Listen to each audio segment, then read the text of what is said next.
Hey everyone, welcome back to my channel. And this quick video is I will show you how to change your flight on trip.com. So whether you made a mistake or your plans just change, this guide will walk you through the steps.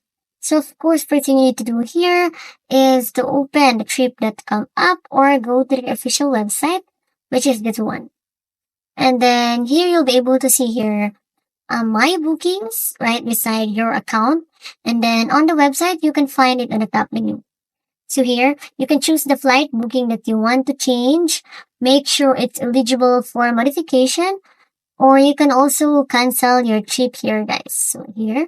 So this depends on your airline and of course the ticket type.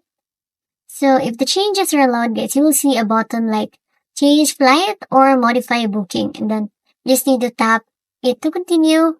And then here, you can select a new date or a time that works for you. You will see the available options, including any fare difference or change fees. So here, once you pick your new flight, of course, confirm the changes. And of course, if there's a fare difference or change fee, you'll need to pay before finalizing. And that's how you change a flight on trip.com. Thanks for watching and see you on my next video. Bye!